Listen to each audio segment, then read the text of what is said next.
Close Up is brought to you by the Kia Sorento R, redefining the power of Kia. So, the Waitangi Tribunal has delivered its verdict. The government should not proceed with its asset sales program until it sorts out the thorny issue of water rights for Māori. So, what do Māori want? A local Hapu near Whangarei have been fighting for water rights for more than 100 years. And a TVNZ program, Marae Investigates, visited them last year. Here's Mark Kreisel. The people of Te Uriroiroi Hapu know all about water rights. They've been fighting for what's legally theirs for more than 100 years.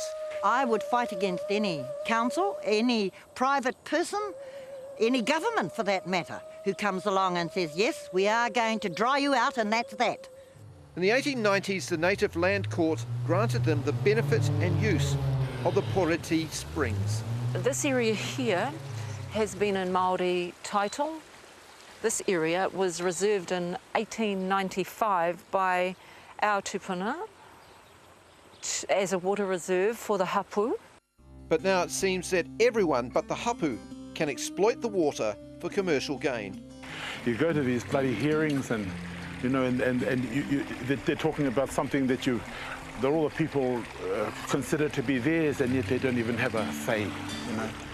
The Whangarei City Council uses it for the town supply. Rights have been granted to a company to sell bottled water from the spring, and another company is allowed to irrigate farms. At no point did we say to anybody, hey, here's the mana of our water, you fellas take it, you do with it with what you want to do with it. At no point did we say that. They came here, they just took this. Te Uriroiroi say they don't want to own the water, they just want commercial access to the springs they've looked after for years. Springs they still fence and plant trees to protect. We are legally responsible, so we have to take care of it. That is our job. Joining me now from Wellington, lawyer Donna Hall. Now, she helped the Māori Council take its objections over asset sales to the Waitangi Tribunal. Look, Donna Hall, we saw there a case over 100 years and it's still not sorted out. Doesn't leave much hope that whatever the Waitangi Tribunal says today is going to be dealt with in a hurry either, does it? Yeah, Mark, hi, by the way. Look, there's something else about this. This land, today the reserve where Poroti is only about 8 acres, but you realise in 1895 it was 21,000 acres. So they lost thousands and thousands and thousands of acres, and all that was left to them was a reserve. The reserve is this water. It's for the peoples of Poroti, and the court said that they would have the use and the benefit and the enjoyment of these waters. And then what happened is that Whangarei Township needed access to water, but the court, by giving this to a reserve for the local Maori, what it did was it meant that the city council about to become a city council didn't get any water access, so they took the land above the springs for not paying rates and for survey costs for the 21,000 acres they took off them. And so then they put their pumps in there and pumped all the water to Whangarei, and that is still happening. So they headed them off at the pass, basically. The double tragedy. Yeah. So, okay, they headed them off at the pass. Yes. Look, okay, looking at what's happened today, Donna, the decision out today, I mean, the tribunal was saying, look, this needs to be sorted before the process goes ahead. John Key has been very staunch on this. The government still hasn't said anything. What are you expecting? Well, the tribunal has done something which is really very helpful, and it has made absolutely clear that Maori do have proprietary interests in water.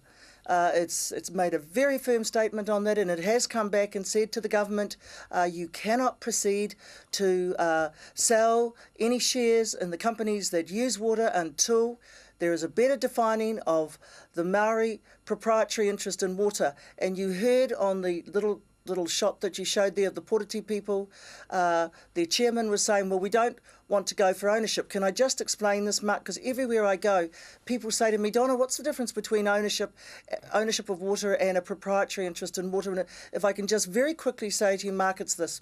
All farmers who have stock now have to apply for a permit so that they can take so much water and they can use it for a specific purpose, to water their stock, to water crops, and it'll say how long they're allowed to take the water.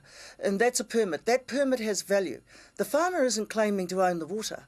What the farmer is claiming is a right to use the water for a specific purpose for a specific period of time. And that permit can be transferred for value. If they didn't have that permit, their land value would go down, because who'd buy a farm if they didn't have access to water? So the tribunal is recognising a right, at least, if not ownership. Will the politicians listen? Because they don't have to follow the tribunal. They could just say, thanks very much, we're moving on. Well, as the farmer who has a permit would believe that that permit has value, Mark, and if it got taken off them unfairly, they would go to court. Because they would say, we took these steps, we bought all this cattle in the expectation that this property right we have in this permit would be respected by the government. And they would be very upset if it was just unilaterally cut out from underneath them. Same thing applies here.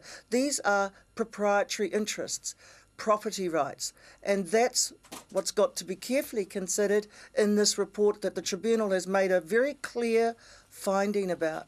Donna Hall, will we wait to hear how the government does react? We appreciate your time and giving us a bit of education on that tonight. Donna Hall there from Wellington.